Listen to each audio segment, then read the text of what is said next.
Des triplés chantent devant un hôpital pour récolter des dons. Le chirurgien sort et murmure « Je connais cette voix. S'il vous plaît, aidez notre maman. » 3 enfants, des triplés âgés de 7 ans tout au plus, se tenaient devant le Grady Crest Hospital, leur petite voix brisant le silence de la nuit. Sous un lampadaire vacillant, ils chantaient de toute leur force. Leurs souliers du dimanche étaient éraflés, leurs chapeaux tendus pour recevoir des pièces. « Elle ne peut pas respirer », sanglota le petit garçon. « Ils ont dit qu'ils ne la soigneront pas si on ne paie pas. » Un murmure de stupeur parcourut la petite foule rassemblée sur le trottoir. Des infirmières, en pause cigarette, s'arrêtèrent. Un chauffeur de taxi coupa son moteur. Même des inconnus, absorbés par leur quotidien, sentirent leur cœur se serrer en voyant ces enfants dont les harmonies portaient une douleur trop lourde pour leur âge. Puis, les portes vitrées s'ouvrirent. Un homme en blouse sortit. Le docteur Marcus Reed, étoile montante de la chirurgie cardiaque à Atlanta, connu pour sa précision et son sang-froid. Mais à l'instant où la mélodie des enfants l'atteignit, son pas chancela. Il se figea. Cette chanson. Sa voix se brisa d'incrédulité. L'air le ramena des années en arrière. Les nuits d'université, la musique crachant des enceintes bon marché, une fille au rire clair comme le printemps. Il murmura « Je connais cette voix ». Les enfants chantèrent plus fort, serrant contre eux une feuille froissée intitulée Omagen. Leur voix montait dans la nuit, désespérée, inflexible. La poitrine de Marcus se serra. À l'étage, une femme luttait pour sa vie. Et bien qu'il n'ait pas encore entendu son nom, chaque note lui criait la vérité. Tiana. Quelques heures plus tôt, les triplés étaient dans leur modeste appartement quand leur monde s'était écroulé. Leur mère, Tiana Price, suffoqua, sa poitrine sifflante tandis qu'elle s'affaissait sur le canapé. « Maman, réveille-toi » cria Nova en la secouant doucement. Miss Ruby, la voisine du dessous, surgit et composa le 911 d'une main sûre, habituée au chaos. Les sirènes déchirèrent la nuit tandis que les urgentistes emmenaient Tiana dans l'ambulance. Les triplés se blottirent les uns contre les autres en silence, les joues trempées de larmes. Miss Ruby les serra contre elle, déclarant « On vient aussi ». Et son ton ne laissait aucune place à la discussion. À l'hôpital, les néons brûlaient tandis qu'un agent d'accueil tapait, fronçait les sourcils et lâchait une phrase plus glaciale que l'acier. Assurance refusée. Paiement exigé avant toute opération. Les mots coupèrent net, plus tranchants qu'un scalpel. Les triplés ne comprenaient pas tout, mais assez. Pas d'argent, pas d'aide. Alors, ils firent la seule chose qu'ils savaient faire. Dehors, sous le lampadaire, ils déplièrent les vieilles paroles de leur maman et se mirent à chanter. Leur voix tremblait au début, mais l'harmonie gagna en force, attirant peu à peu les passants. Marcus s'approcha, s'agenouilla pour être à leur hauteur. « Où avez-vous appris cette chanson ?» Nova redressa le menton. « C'est maman qui l'a écrite. Elle est à l'intérieur, mais ils veulent pas l'aider parce qu'on n'a pas d'argent. » Le souffle de Marcus se coupa. Il remarqua leurs fossettes, leurs regards sans peur. Quelque chose bougea au plus profond de lui, une possibilité qu'il n'avait jamais osé imaginer. Avant qu'il n'en demande plus, un agent de sécurité s'avança. « Pas de stationnement ici. Circulez. » Marcus se redressa de toute sa hauteur, sa voix dure comme l'acier. « Ils sont avec moi. » Le garde s'immobilisa en voyant l'insigne sur sa blouse. Marcus se tourna de nouveau vers les enfants, sa voix soudain fragile, presque brisée, continuait à chanter. « Ne laissez personne vous arrêter. » Et tandis qu'il disparaissait dans l'hôpital, leur harmonie le suivit, résonnant dans sa poitrine comme un battement qu'il ne pouvait ignorer. À l'étage gisait Tiana, la femme qu'il avait autrefois aimée. Et dehors se tenaient 3 enfants qui pourraient bien être les siens. Les pas de Marcus résonnaient dans le couloir tandis qu'il luttait contre les pensées qui tourbillonnaient dans sa tête. Il attrapa le dossier le plus proche et chercha le nom qu'il savait déjà trouver, Tiana Price. Les lettres se brouillèrent un instant avant que sa vision ne s'éclaircisse. Sa mâchoire se contracta. Des années avaient passé depuis leur dernière rencontre. Et voilà qu'elle était là, entre la vie et la mort, pendant que 3 enfants qui lui ressemblaient en chantaient pour la sauver. Il referma brusquement le dossier lorsqu'une voix claqua dans la pièce. Dr Reed. 2 agents de sécurité étaient entrés derrière lui, prêts à chasser les triplés pour vagabondage. Mais devant eux, Miss Ruby s'était plantée, les bras croisés. Ces bébés ne font de mal à personne, lança-t-elle d'un ton sec. Ils essaient juste de sauver leur maman. Marcus fit un pas en avant même que les gardes ne puissent répondre. Ils sont sous ma supervision, dit-il fermement. Son badge imposait le respect, et les gardes échangèrent un regard avant de reculer. Miss Ruby expira, soulagée, un éclat de reconnaissance dans les yeux. Alors, vous êtes médecin maintenant? Demanda-t-elle. Marcus avala difficilement. Je vais peut-être devoir l'être. Dans la salle d'attente, les triplés s'étaient blottis les uns contre les autres. Une employée de la cafétéria leur avait tendu 3 gobelets de chocolat chaud, encore fumant. Marcus s'accroupit à leur niveau, sa voix plus douce cette fois. Votre maman est forte. Les médecins s'occupent d'elle, mais j'ai besoin de vous demander quelque chose. La chanson que vous chantiez, c'est elle qui vous l'a apprise? Nova hocha la tête, toujours protectrice. Elle l'a écrite. Elle a dit que c'était à nous. Elle nous fait la chanter quand ça devient difficile. Marcus fredonna quelques mesures du pont à voix basse. Sans hésiter, les enfants reprirent, leur voix se mêlant parfaitement à la sienne. L'espace d'un instant, l'air froid et stérile de l'hôpital sembla s'adoucir, chargé de quelque chose de chaud et d'inexplicable. Mais le charme se brisa quand Alicia, l'assistante sociale de l'hôpital, entra dans le cercle, son clipboard à la main. Son expression était bienveillante mais fatiguée. Nous avons des programmes de charité, dit-elle doucement à Marcus. Si la famille est éligible, on peut approuver l'opération sans paiement anticipé. Mais, insista Marcus. Elle jeta un coup d'œil vers le bureau de l'administrateur. Monsieur Bolton bloque tout. Il prétend que c'est un abus de ressources. La mâchoire de Marcus se crispa. Bolton était connu pour privilégier les chiffres aux vies humaines. Quand Alicia s'agenouilla devant les enfants, sa voix s'adoucit. Je vais me battre pour votre maman. Mais j'aurai besoin de preuves, de documents, d'attestations financières. Sans ça, le comité n'examinera même pas le dossier. Les enfants semblèrent perdus, ne comprenant pas la moitié des mots. Miss Ruby les serra contre elle. On trouvera ce qu'il faut, dit-elle d'un ton d'acier. De l'autre côté du couloir, l'ombre de Bolton remplit l'embrasure de la porte. Dr Reed, dit-il d'une voix sèche, si vous avez un lien personnel avec ce cas, écartez-vous. Conflit d'intérêts non toléré. Les yeux de Marcus brûlaient, mais il garda sa voix ferme. Compris. Il se tourna vers les enfants et baissa le ton. Je vais m'assurer que votre maman reçoive ce dont elle a besoin.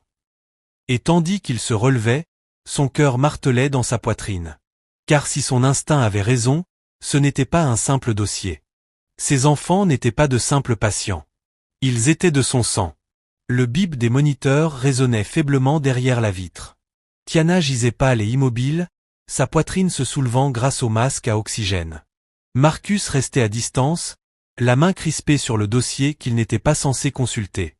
Les souvenirs le harcelaient sans pitié. Les nuits d'université, assis en tailleur sur le sol d'un dortoir, grattant une guitare empruntée tandis que Tiana noircissait des pages de son carnet. La chanson des triplés était née à cette époque, quand leur amour semblait indestructible. Il ne l'avait pas entendue depuis des années, et pourtant chaque note le hantait maintenant. Un mouvement sur le lit attira son attention. Tiana remua, ses paupières papillonnèrent avant de s'ouvrir lentement. L'espace d'un souffle, la confusion traversa son regard, puis la reconnaissance. Ses yeux se figèrent sur Marcus, à travers la vitre. Elle se figea. Ses lèvres tremblèrent derrière le masque, et une panique brutale traversa son regard. Elle détourna brusquement la tête, comme si le voir pouvait l'achever plus vite que la maladie. Le cœur de Marcus se déchira, mais avant qu'il n'avance, Alicia revint, son clipboard serré contre elle. Dr Reed, j'ai parlé au comité de charité. Il reste une place demain pour l'évaluation. Si les papiers de Madame Price sont validés, ils prendront l'opération en charge. Marcus expira lentement. Et si ce n'est pas le cas? Les yeux d'Alicia s'assombrirent. Alors elle sera renvoyée, et elle ne survivra pas sans intervention. De l'autre côté de la salle d'attente, les triplés se serraient contre Miss Ruby, chuchotant pour savoir si leur mère allait se réveiller. Le plus jeune, Nico, tira la manche de sa sœur. Et si maman s'en sort pas? Ne dis pas ça, trancha Nova, même si sa voix tremblait. Elle va s'en sortir. Elle doit. Miss Ruby les enlaça. Votre maman est une battante. N'oubliez jamais ça. Marcus se tourna vers Alicia, sa voix basse. C'est quoi l'angle de Bolton? Pourquoi bloque-t-il? Réduction budgétaire, politique. Il dit que ce genre de cas épuise le fonds caritatif de l'hôpital. Sa voix dégoulinait de dégoût. Mais si on obtient des documents, relevés, lettres, peut-être que le comité fera pression. Avant que Marcus ne réponde, Bolton apparut en personne, sa voix coupante comme une lame. Dr Reed, je vous ai dit de rester à l'écart. Une implication personnelle compromettra l'hôpital. Les yeux de Marcus se plissèrent. Et comment appelez-vous le fait de refuser des soins vitaux à une mère parce qu'elle ne peut pas payer? Les lèvres de Bolton se tordirent. La réalité. Ne jouez pas les héros. Il tourna les talons et partit, laissant derrière lui un air saturé de rage. Plus tard, dans sa chambre, Tiana s'agita à nouveau. Cette fois, ses yeux restèrent ouverts, fixés sur Marcus qui avait osé entrer. Sa voix rauque passa à travers le masque. « Qu'est-ce que tu fais ici ?» Marcus déglutit. « Parce que je ne pouvais pas rester loin. Pas quand j'ai entendu cette chanson. » Les yeux de Tiana se remplirent de larmes. « Tu n'étais pas censé l'entendre à nouveau. Pas toi. » La poitrine de Marcus se serra. « Pourquoi pas ?» Elle détourna le visage vers le mur, les épaules tremblantes. « Parce que si tu l'entendais, tu saurais la vérité. Je n'ai jamais voulu que tu découvres. » L'horloge au-dessus du poste infirmier franchit minuit. Les triplés s'étaient endormis, serrés les uns contre les autres sur les chaises en plastique, leurs gobelets vides, la voix brisée par le chant. Miss Ruby les couvrit d'une couverture, ses yeux acérés surveillant toujours chaque mouvement dans le couloir. Marcus n'avait pas quitté l'hôpital de toute la nuit. Il se tenait au bout du couloir, les bras croisés, tentant de calmer sa respiration. Les mots de Tiana résonnaient encore. Parce que si tu l'entendais, tu saurais la vérité. Je n'ai jamais voulu que tu découvres. Il voulait des réponses, mais plus que tout, il voulait la sauver. Pendant ce temps, à l'extérieur, la ville n'avait pas oublié les enfants. L'infirmière qui avait filmé leur chant l'avait mis en ligne sur les réseaux sociaux. À l'aube, la vidéo avait enflammé Atlanta. Des milliers de partages, des légendes pleines de compassion. 3 enfants qui supplient devant l'hôpital pour sauver leur maman. Pourquoi le système de santé est-il ainsi? Au matin, les triplés étaient déjà en tendance. Dans la cafétéria de l'hôpital, Marcus défilait sur son téléphone, le ventre noué en entendant leurs petites voix résonner à travers l'écran. Le monde les voyait désormais, la ville entière réclamant justice. Mais il savait qu'une telle attention pouvait être dangereuse pour les enfants, pour Tiana, et peut-être pour lui-même. À la table voisine, Miss Ruby fronça les sourcils lorsqu'un homme en costume élégant s'installa face à elle. Son sourire n'était que dents. « Je m'appelle Dr Collins », dit-il en tendant une carte de visite au triplé. « Je gère des talents. Vous êtes devenus viraux cette nuit. Tout le monde parle de vous. Vous êtes des stars, maintenant. Avec mon aide, on peut décrocher un contrat d'enregistrement, de l'argent, peut-être même un vrai deal musical. » Les yeux de Nova brillèrent, mais Miss Ruby se raidit. « Ce ne sont pas des chanteurs à louer, » claqua-t-elle. « Ce sont des enfants qui s'inquiètent pour leur maman. » Docteur eut un petit rire mielleux. « Je parle justement de l'aider, leur maman. Des concerts en studio, des sponsors.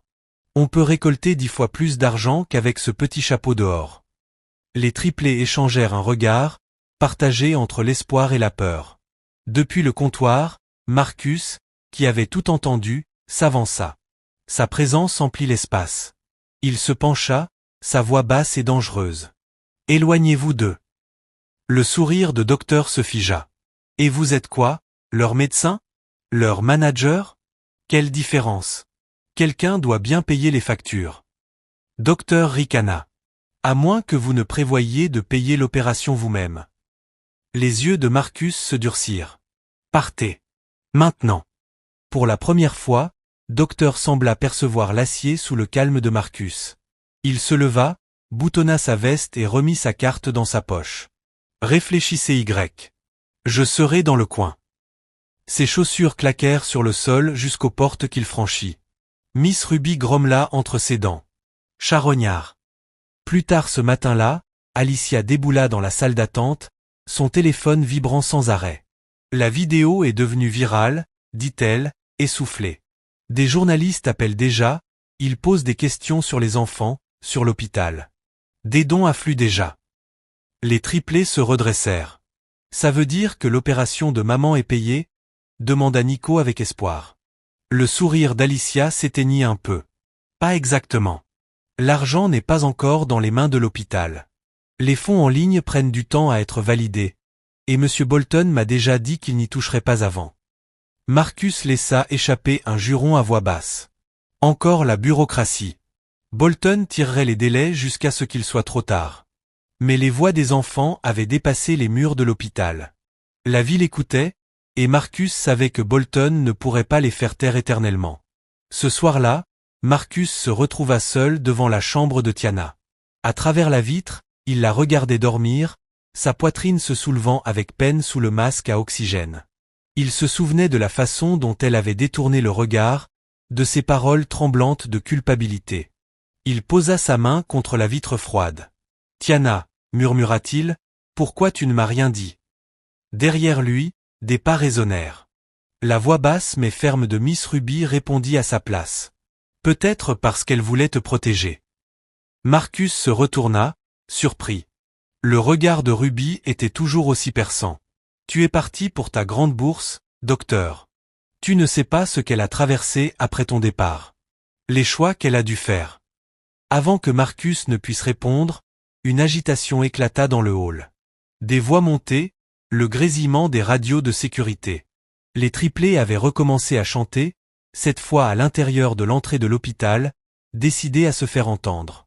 Une foule se formait, les téléphones brandis, des directs lancés en ligne. Bolton sortit de son bureau, le visage rouge de fureur. « Faites-les sortir d'ici, » rugit-il. Mais les enfants ne s'arrêtèrent pas. Leurs voix s'élevèrent plus fortes encore, l'harmonie résonnant sous la voûte du hall, se répercutant sur le marbre. Le personnel s'arrêta, les patients se penchèrent hors de leur chambre. La chanson refusait de mourir. Et Marcus, debout au bord de la foule, observant les enfants défier les ordres de l'hôpital à chaque souffle, sut une chose avec certitude. La vérité allait éclater, que Tiana le veuille ou non. Au matin, le hall de l'hôpital n'était plus seulement un lieu d'attente. C'était une scène. Les patients chuchotaient, les infirmières s'accoudaient au comptoir, les visiteurs restaient exprès pour écouter encore les triplés chanter. Leurs harmonies parcouraient le sol de marbre comme une prière en mélodie. Mais dans le bureau de l'administrateur, la mâchoire de M. Bolton se serra tandis qu'il claquait un dossier sur son bureau. « C'est un hôpital, pas un cirque », aboya-t-il. « Faites sortir ces enfants du hall avant qu'ils ne nous ridiculisent davantage. » Alicia, l'assistante sociale, tint bon. « Il ne m'en dit pas pour s'amuser, monsieur. Leur mère est en train de mourir. »« Alors peut-être qu'elle aurait dû avoir une assurance, » répliqua Bolton, froid. « Les règles sont les règles. Les places caritatives sont limitées, et on ne va pas en gaspiller une sur quelqu'un qui n'a pas prouvé sa misère. » Ce mot prouvé pesait comme une pierre dans l'estomac d'Alicia. Elle connaissait la situation de Tiana, mais sans document, Bolton entraînerait le dossier dans des délais interminables. Elle quitta son bureau furieuse, serrant contre elle le formulaire d'évaluation qui pouvait sauver une vie. Dans le hall, elle s'accroupit à hauteur des triplés. « Écoutez-moi bien, » dit-elle doucement. « Il y a une réunion spéciale du comité demain. Si je peux leur montrer des preuves, fiches de paie, avis d'expulsion, facture médicale, ils pourraient approuver l'opération de votre maman. » Les enfants la fixèrent sans comprendre. Nova fronça les sourcils. « On n'a rien de tout ça. » Miss Ruby secoua la tête. « Tiana a fait des petits boulots pendant des années, tressage, ménage, tout ce qu'elle pouvait. Les gens payaient en liquide. Elle n'a pas de patron pour écrire une lettre. » La poitrine d'Alicia se serra. Sans documentation, Bolton dirait qu'elle ne pouvait pas prétendre à l'aide. À ce moment-là, une agitation éclata près de l'entrée. Les triplés s'étaient remis à chanter, plus fort, plus audacieux. La foule se pressa, sortant ses téléphones. Des applaudissements éclatèrent, émus par le courage des enfants. « Arrêtez ça immédiatement !» La voix de Bolton coupa la musique tandis qu'il fonçait dans le hall. Il leva la main vers la sécurité. « Sortez-les tout de suite. » Mais avant que les gardes ne bougent, quelque chose d'inattendu se produisit. Une infirmière poussa une patiente âgée en fauteuil roulant, reliée à une bouteille d'oxygène. La vieille femme leva une main tremblante. « Laissez-les. Leur voix, elle nous donne de l'espoir. » D'autres patients acquiescèrent, murmurant leur accord. Un homme en fauteuil cria. « Laissez-les chanter. » La foule grossit, les voix couvrant les protestations de Bolton. Puis une infirmière, près du comptoir, leva son téléphone bien haut.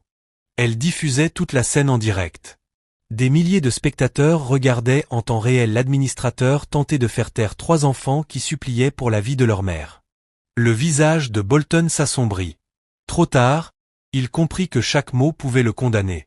Il fit volte-face et retourna dans son bureau, claquant la porte derrière lui. Marcus observait en silence depuis le côté, les poings serrés. Il avança, s'agenouilla devant les enfants. « Vous avez été courageux, dit-il doucement. Mais écoutez, votre maman n'ira pas mieux si le combat reste dans le hall. On a besoin d'un plan. » Le menton de Nova trembla, mais elle hocha la tête. « On fera tout ce qu'il faut. » Cette nuit-là, la vidéo de l'affrontement dans le hall explosa sur les réseaux sociaux. Le hashtag chanté pour Tiana enflamma Atlanta. Les dons doublèrent, puis triplèrent. Des radios locales repassèrent les harmonies des enfants. Un DJ les surnomma même les anges d'Atlanta. Pour la première fois, une étincelle d'espoir illumina leur petit cœur. Mais l'espoir restait fragile. Tard le soir, dans sa chambre plongée dans la pénombre, Tiana s'éveilla. Ses yeux papillonnèrent, se posant sur Marcus, silencieux à son chevet. Elle fronça les sourcils derrière son masque à oxygène. « Tu ne devrais pas être ici, » chuchota-t-elle d'une voix rauque. « Je ne peux plus m'éloigner, » répondit Marcus. Des larmes scintillèrent dans les yeux de Tiana. « Tu ne comprends pas. Si jamais il découvre, si tu découvres, tout s'effondrera. » Marcus se pencha. « Découvrir quoi ?» Avant qu'elle ne réponde, le moniteur de chevet se mit à hurler, les alarmes rougeoyant. Des infirmières accoururent, donnant des ordres tandis que sa poitrine se soulevait violemment.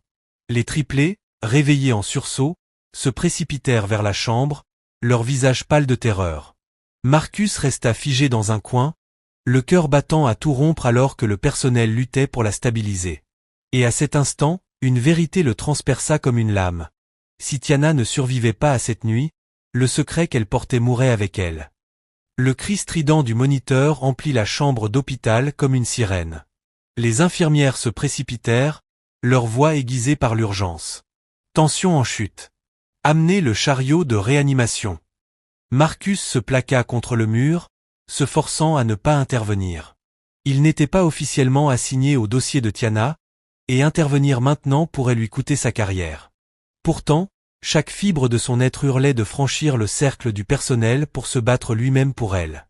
Dans l'embrasure de la porte, les triplés se cramponnaient à Miss Ruby, leur petit corps tremblant. « Est-ce que maman va mourir ?»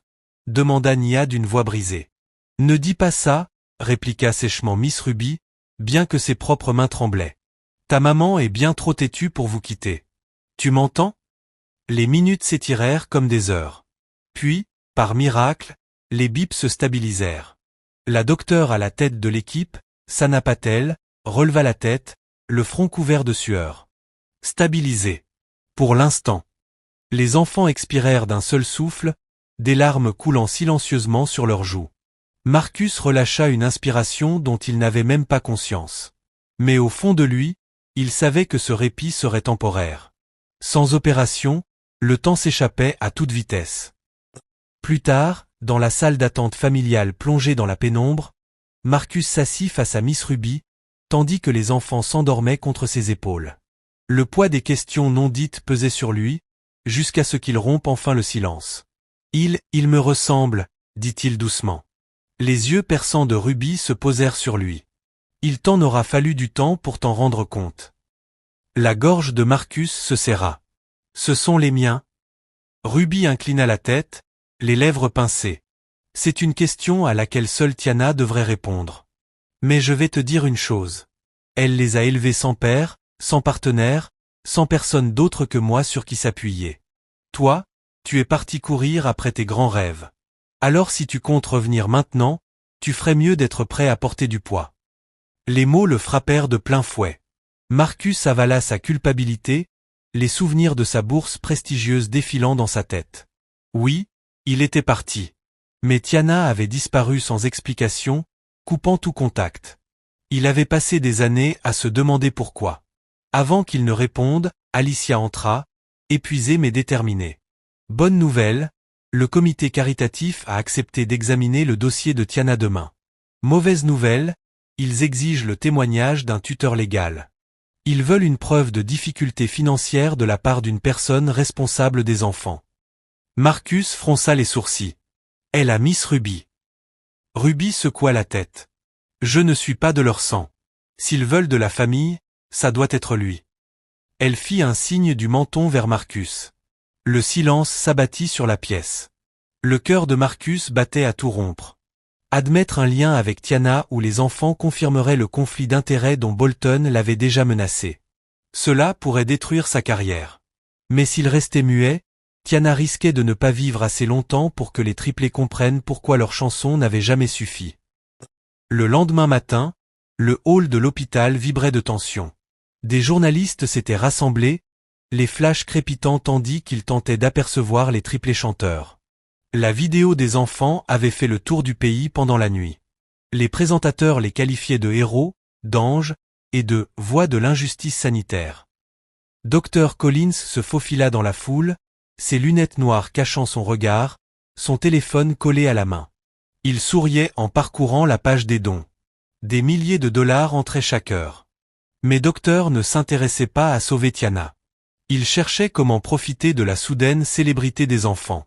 À l'étage, Marcus se penchait sur le bureau des infirmières quand la docteure Patel s'approcha. Ces chiffres ne s'améliorent pas, dit-elle sans détour. Nous devons opérer dans les 48 heures ou nous risquons de la perdre.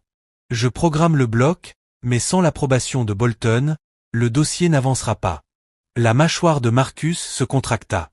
Je lui obtiendrai cette place. Patel le scruta. Vous tenez à cette femme? Il ne répondit pas. Il n'en avait pas besoin. Cet après-midi-là, Marcus entra enfin dans la chambre de Tiana, alors que les enfants faisaient la sieste. Elle était faible mais éveillée, ses yeux fatigués suivant chacun de ses gestes. Tu devrais te reposer, dit-il doucement. Tu devrais partir, murmura-t-elle. Il ignora la piqûre. Ces enfants, ce sont les miens, pas vrai. Ses yeux vacillèrent, la panique traversant son regard une seconde avant qu'elle ne détourne la tête. Tu me dois la vérité, Tiana, insista-t-il, la voix brisée par le poids des années. J'ai passé des nuits à me demander pourquoi tu m'avais exclu. Pourquoi tu n'as jamais répondu? Est-ce que ton père t'a fait peur? Tu pensais que je ne me serais pas battu pour toi? Des larmes perlèrent dans ses yeux. Ce n'était pas si simple, Marcus. Alors dis-moi, la pressa-t-il. Parce que quand je les regarde, je vois mon reflet. Ses lèvres tremblèrent, mais elle ne dit rien. Pendant ce temps, dans la salle du conseil, Alicia affrontait Bolton et le comité caritatif. Ce dossier répond à toutes les conditions, plaida-t-elle en déposant des documents sur la table. Mère célibataire, sans assurance, enfant sans stabilité financière. Si nous ne l'approuvons pas, à qui donc servira ce fonds? Bolton ricana. Le règlement exige des preuves. Pas de lettre d'employeur, pas de fiche de paie, pas de facture à son nom. Sans document, nous ne pouvons pas l'examiner. Un membre du comité remua, mal à l'aise. N'y a-t-il pas un représentant familial? Alicia hésita. La réponse était oui, mais la dire à voix haute exposerait Marcus directement aux foudres de Bolton. Dans le couloir, les triplés collaient leur visage à la vitre de la chambre de leur mère. Elle a l'air si fatiguée, murmura Nova. Nia serra la main de Nico. Et si le comité dit non? Les yeux de Nico se remplirent de larmes. Alors on chantera plus fort. Leur voix tremblait en fredonnant Omagen, tentant d'envoyer de la force à travers les murs. Marcus les observait derrière eux, le cœur serré. Il savait ce qu'il devait faire. Le soir venu, Marcus, seul dans son bureau, ouvrit son ordinateur portable et consulta une demande de test ADN qu'il avait discrètement passée dans un laboratoire privé quelques jours plus tôt. Les résultats étaient arrivés. Ses mains tremblaient en ouvrant l'email. L'écran s'illumina de mots qui lui coupèrent le souffle. Probabilité de paternité 99,7%. Ses genoux fléchirent. Il porta une main à sa bouche, la vue brouillée. Ses enfants n'étaient pas seulement des inconnus dont il avait eu pitié. Ils étaient les siens. Un coup frappé à la porte le ramena brutalement. Alicia entra, le visage grave. Le vote a lieu demain, mais Bolton sait que quelque chose se trame. Il fouille déjà dans ton passé avec Tiana. Si tu témoignes, tu risques tout. Marcus referma lentement son ordinateur, la mâchoire crispée. Si je ne témoigne pas, eux la perdent. Dans son lit d'hôpital, Tiana chuchota à Miss Ruby, la voix brisée. Il ne doit pas la prendre. Pas comme ça. Ruby lui serra la main, les yeux flamboyants. C'est trop tard, ma fille. La vérité est déjà là. Le lendemain matin, la lumière du soleil baignait les vitres de l'hôpital, mais les triplés ne la remarquaient pas. Le ventre noué, ils serraient les mains de Miss Ruby en attendant devant la salle du conseil. À l'intérieur, un panel d'administrateurs au visage fermé débattait du sort de leur mère. Marcus faisait les 100 pas dans le couloir, les résultats ADN brûlant dans sa poche. Une vérité qu'il n'avait encore révélée ni à Tiana ni à quiconque. Il voulait la crier au monde, ce sont mes enfants. Mais il savait aussi ce que Bolton ferait de cette information. Un seul faux pas et tout s'écroulerait. Les triplés s'agitaient, impatients. Pourquoi ça prend si longtemps? Chuchota Nico. Parce que des types comme Bolton traînent les pieds exprès, grogna Ruby. Ne t'en fais pas, mon chéri. On ne lâchera pas. Avant que Marcus ne réponde, Dr Collins apparut, se pavanant dans le couloir, costume sur mesure et sourire carnassier. Il brandit un flyer glacé. Devinez quoi, les enfants? Vous êtes célèbres maintenant. Un centre commercial organise un concert caritatif. Ils veulent que vous soyez les têtes d'affiche. Les yeux de Nova s'écarquillèrent. Un concert pour nous. Exactement, répondit Docteur. Grande scène, grande foule. Vous chantez, les gens donnent, et l'argent coule pour votre maman. C'est une chance unique. Miss Ruby plissa les yeux. Et toi, tu comptes encore prendre combien au passage, docteur? Il porta une main à son cœur, faussement outré. S'il vous plaît, je leur offre de la visibilité. Et le centre commercial verse un gros chèque. Il le mérite. Marcus s'avança, sa voix basse et tranchante. Tu ne vas pas les entraîner dans tes magouilles. Ce sont des enfants, pas ton tiroir-caisse. Docteur ricana. Des enfants qui ont besoin d'argent vite? Tu vas les empêcher de sauver leur mère? Ou bien tu as juste peur qu'ils réussissent sans toi? Les mots flottèrent, lourds. Les triplés passèrent de Marcus à Docteur, déchirés. Ils voulaient croire Marcus, mais Docteur agitait la seule chose dont ils avaient le plus besoin, l'espoir.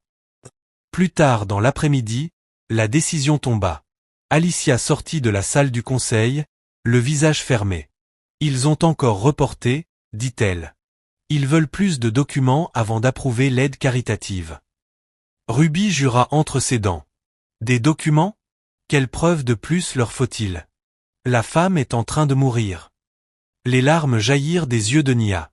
Alors maman ne peut toujours pas être opérée. Alicia s'agenouilla pour l'enlacer. Pas encore, ma chérie.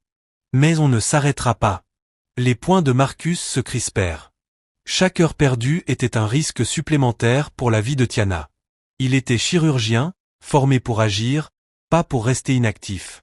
Et pourtant, le voilà enchaîné par la politique et les papiers. C'est alors que Docteur sauta sur l'occasion. Vous entendez?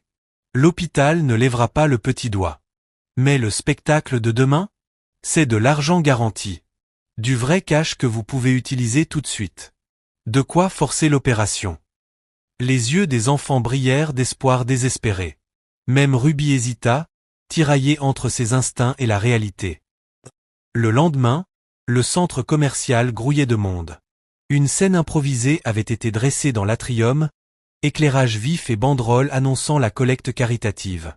Docteur paradait en coulisses, souriant comme un roi. C'est le moment, les enfants. Chantez de tout votre cœur. Je m'occupe du reste. Ruby fronça les sourcils en voyant le contrat. 60% pour toi? T'es tombé sur la tête. C'est les frais standards de gestion, mentit Docteur avec aplomb. Vous signez ou pas de spectacle. Ruby s'apprêta à le déchirer, mais Nova lui saisit le bras. S'il te plaît, tante Ruby. On doit essayer. Ruby se figea, partagée entre protéger les enfants et respecter leur foi. Finalement, elle repoussa le papier contre la poitrine de Docteur. On ne signe rien. Ils chanteront, mais tu ne verras pas un centime que tu ne mérites pas. Les enfants montèrent sur scène. La foule se tut, puis éclata en applaudissements quand leurs voix s'élevèrent en harmonie. Les téléphones se levèrent, les directs se lancèrent, et les dons affluèrent directement grâce au QR code qu'Alicia avait installé. La part de Docteur s'évanouit, remplacée par le lien authentique devenu viral. Mais Bolton n'était pas resté inactif. Depuis son bureau, il appela la sécurité du centre commercial. Faites cesser ça. Risque de responsabilité. La réputation de l'hôpital est en jeu. Quelques minutes plus tard, les agents tentèrent de faire descendre les enfants de la scène. Le public hua, réclamant qu'on les laisse tranquilles. Ils chantent pour leur maman, cria un homme. Les huées devinrent des slogans. Laissez-les chanter. Laissez-les chanter. Marcus fendit la foule, sa présence imposante. Il attrapa le micro, sa voix résonnant dans tout l'atrium. Ces enfants ne devraient pas avoir à supplier pour des soins de base. Voilà ce qui arrive quand un système place le profit au-dessus des gens. La foule éclata en acclamations, les caméras crépitaient, les journalistes se ruaient pour immortaliser l'instant. Le chirurgien le plus en vue d'Atlanta venait de défier publiquement son propre hôpital. Docteur, posté en coulisses, regardait avec rage son pactole s'envoler sous ses yeux. Il siffla dans son téléphone. Très bien, si je ne peux pas récupérer l'argent proprement, je trouverai un autre moyen. À l'hôpital, Bolton fulminait en voyant les images défiler sur les chaînes locales. Reed a franchi la ligne, marmonna-t-il à son assistant. S'il pense pouvoir transformer ça en coup de pub, il se trompe lourdement. D'ici demain, il regrettera. Pendant ce temps, dans son lit, Tiana regardait la rediffusion du direct sur le téléphone de Ruby. Son cœur se gonfla à la fois de fierté et de crainte. Il risque tout, murmura-t-elle. Ruby serra sa main. Parce qu'il connaît la vérité maintenant. Tu ne pourras pas la cacher éternellement. Tiana ferma les yeux, les larmes glissant sur ses joues. S'ils témoignent, ils le détruiront. Et je ne sais pas si je peux supporter de le voir perdre sa carrière à cause de moi. Cette nuit-là, les triplés se blottirent les uns contre les autres, leurs petites voix priant en chuchotant. S'il vous plaît, faites que maman aille mieux. Faites qu'ils écoutent demain. Dans son bureau, Marcus fixait encore une fois les résultats ADN sur l'écran. Les chiffres brillaient comme une vérité impossible à ignorer, 99,7%. Le lendemain, le comité caritatif voterait de nouveau. Docteur complotait. Bolton aiguisait ses couteaux. Et Marcus savait qu'il ne pouvait plus garder le silence. De lourds nuages d'orage s'amoncelaient sur Atlanta, pareils à des ecchymoses dans le ciel. Le bulletin météo, diffusé dans le hall de l'hôpital, annonçait qu'une tempête tropicale remontait du Golfe. Coupures de courant et inondations étaient à prévoir. Les triplés, recroquevillés sur un banc du hall, regardaient l'écran avec inquiétude. Est-ce que la tempête va casser l'hôpital ? Demanda Nico en serrant la main de sa sœur. Ruby caressa ses boucles. Aucune tempête n'emportera cet endroit. Mais prions pour que le courant ne saute pas. Les machines ne tournent pas à l'espoir. Marcus se tenait à proximité, les bras croisés, tandis que la docteure Patel approchait. Ses constantes chutent encore, dit-elle à voix basse. Elle ne tiendra pas jusqu'à la fin de la semaine sans opération. Marcus jeta un regard vers les ascenseurs, conscient que Tiana se battait à l'étage pour chaque respiration. On ne peut pas attendre Bolton et son comité. Si la tempête frappe et qu'on perd le courant. Je sais, l'interrompit Patel. Mais tant que le fonds caritatif n'a pas validé son dossier, nous n'avons pas l'autorité d'ouvrir un bloc. Bolton a le dernier mot. L'injustice brûlait Marcus de l'intérieur. Il avait juré de soigner, pas de marchander. Pendant ce temps, Dr Collins n'avait pas disparu après l'échec de son faux concert. Il arpentait le food court du même centre commercial, le téléphone collé à l'oreille. Je me fiche de la manière. Trouve-moi un moyen d'accéder à ce compte de dons. Ces gosses sont assis sur des milliers, et si je n'ai pas ma part, quelqu'un d'autre l'aura. À l'autre bout du fil, son complice éclata de rire. Facile, docteur. On siphonnera l'argent avant même qu'ils s'en rendent compte. Docteur sourit. Les triplés croyaient sauver leur mère. Bientôt, ils seraient ruinés et brisés. À l'hôpital, Alicia surgit, un paquet de formulaires sous le bras, l'air épuisé. Le conseil a encore reporté, annonça-t-elle à Marcus. Il se cache derrière la tempête, disant que c'est trop risqué de programmer de nouveau cas avant son passage. La mâchoire de Marcus se crispa. Cette tempête peut durer 2 ou 3 jours. Elle n'a pas ce temps-là. Il s'en fiche, répondit Alicia, amère. Bolton s'en sert comme prétexte pour gagner du temps jusqu'à ce que les dons soient suffisants. Il préfère risquer sa mort plutôt que d'admettre que le système a échoué. Les enfants avaient entendu. Leurs petits visages pâlirent. Nova serra les poings. Alors, on chantera encore. Si le conseil ne veut pas entendre, c'est toute la ville qui entendra. Nia hocha la tête avec détermination. Ils nous écouteront. Cette nuit-là, la pluie martelait les vitres de l'hôpital. Dans le hall, les triplés chantèrent à nouveau, défiant la tempête. Leur voix résonnait, mêlée au tonnerre. Des patients se rassemblèrent, des infirmières se mirent à fredonner, et bientôt tout le rez-de-chaussée se transforma en chœur. Les flashs crépitèrent, les journalistes retransmirent la scène en direct. Des milliers de spectateurs virent des enfants chanter sous l'orage pour sauver leur mère. Les dons explosèrent. Le hashtag #SingForTiana devint viral à l'échelle nationale. Du balcon, Marcus observait la foule, la poitrine serrée. Jamais il n'avait ressenti autant de fierté et de peur à la fois. Plus cette histoire devenait publique, plus Bolton se rapprochait du secret qu'il venait de découvrir. Ses enfants étaient les siens. À l'étage, Tiana se réveilla au son des chants filtrant par les conduits. Ruby lui montra la diffusion en direct sur son téléphone. Des larmes roulèrent sur ses joues. Ils ne devraient pas avoir à se battre comme ça. Ce ne sont que des bébés. Ils sont forts parce que tu les as rendus forts, répondit Ruby en serrant sa main. Mais Marcus, lui, il sait, Tiana. Il sait que ses enfants sont les siens. Tiana détourna le regard, la honte lui tordant le cœur. S'ils les revendiquent, ils le détruiront. Bolton attend juste une excuse pour briser sa carrière. Les yeux de Ruby s'adoucirent. Peut-être que sa carrière n'a pas autant d'importance que tu crois. Peut-être que ce qui compte, c'est la famille. À l'aube, la tempête redoubla de violence. La pluie martelait le toit, le vent secouait les fenêtres. L'hôpital bascula 2 fois sur générateur de secours avant de se stabiliser. Le personnel s'activait, rapprochant les patients critiques des prises d'urgence. La docteure Patel attrapa Marcus dans le couloir. On a un anesthésiste volontaire pour couvrir l'opération. Si on obtient le feu vert, on pourrait l'amener au bloc cet après-midi. Le pouls de Marcus s'accéléra. Alors faisons-le. Patel secoua la tête. Pas sans l'accord de Bolton. En cas d'urgence, c'est lui le seul autorisé. Marcus jura entre ses dents. Alors, on va le forcer à décider. Quand Marcus entra dans le bureau de Bolton, l'administrateur ne leva pas les yeux de ses papiers. Si tu viens encore mendier, épargne-moi ton souffle. Ce n'est pas de la mendicité, répondit Marcus d'une voix glaciale. C'est une mère qui mourra avant la fin de la tempête si tu n'autorises pas son opération.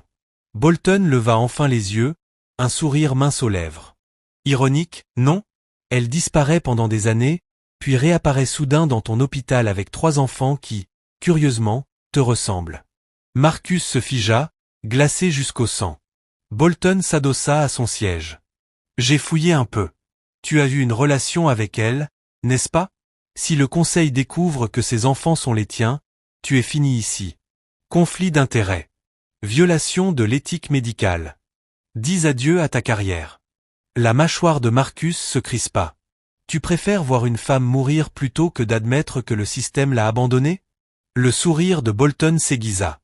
Je préfère protéger cet hôpital d'un scandale. Si tu tiens à elle, éloigne-toi. Laisse-la partir. Sauve-toi. Marcus quitta la pièce en furie, le sang bouillonnant dans ses veines. Pendant des années, il avait dédié sa vie à la médecine, à bâtir une réputation impeccable. Mais à présent, la vérité était claire. Le seul obstacle entre Tiana et la mort, c'était la cruauté de Bolton. Ce soir-là, l'orage atteignit son apogée.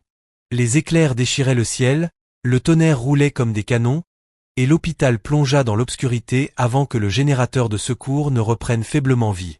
En bas, les triplés se serraient les uns contre les autres, effrayés mais déterminés. On doit continuer à chanter, murmura Nova. Si les lumières s'éteignent, nos voix seront la lumière. Alors ils chantèrent à nouveau, leurs harmonies perçant le noir, portant l'espoir au milieu du chaos.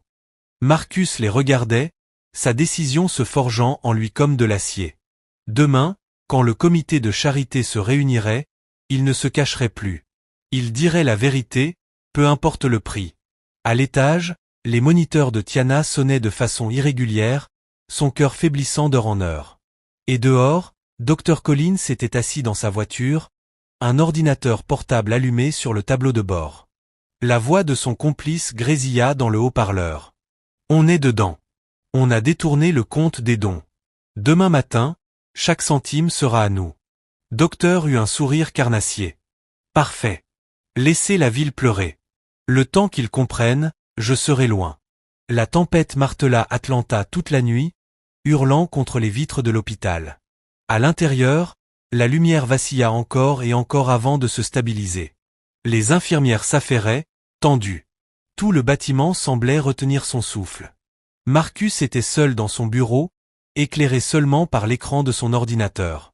Ses yeux fixaient les mots déjà gravés dans son esprit. Probabilité de paternité, 99,7%. Il n'y avait plus de doute. Nova, Nia et Nico n'étaient pas seulement de courageux enfants chantant pour leur mère. Ils étaient ses enfants, sa chair, son sang. Il se laissa tomber contre son siège, les paumes sur le visage. Les souvenirs l'assaillirent, le rire de Tiana, sa tête posée sur sa poitrine quand ils écrivaient des chansons, puis sa disparition sans un mot. Pendant des années, il s'était convaincu qu'elle l'avait oublié. Mais la vérité était plus douloureuse, elle avait porté ses enfants seuls. Un coup à la porte le fit sursauter. Alicia entra, le visage pâle de fatigue. Le comité se réunit demain matin, dit-elle. Mais Bolton agit contre toi. Il raconte que tu as un lien personnel avec ce dossier. Il veut te disqualifier avant même que tu parles. La mâchoire de Marcus se contracta. Il a raison. J'ai un lien. Alicia s'immobilisa. Tu veux dire? Il hocha la tête, la voix brisée. Ce sont mes enfants. Un silence lourd suivit. Puis Alicia expira brusquement. Ça change tout. Si tu témoignes, ils parleront de conflit d'intérêts. Bolton s'en servira pour faire échouer son dossier. Et si je me tais, elle meurt, répondit Marcus, ses yeux brûlants de rage et de résolution. Je ne laisserai pas ça arriver. Pas encore. À l'étage, Tiana était éveillée, écoutant l'orage. Ruby était assise à ses côtés, tricotant de ses mains sûres, bien qu'elle paraisse inquiète. Il sait, n'est-ce pas? Chuchota Tiana. Ruby ne leva pas les yeux. Il sait. Il sait depuis que ses enfants ont ouvert la bouche. Les yeux de Tiana se remplirent de larmes. Je ne voulais pas qu'il paie ce prix.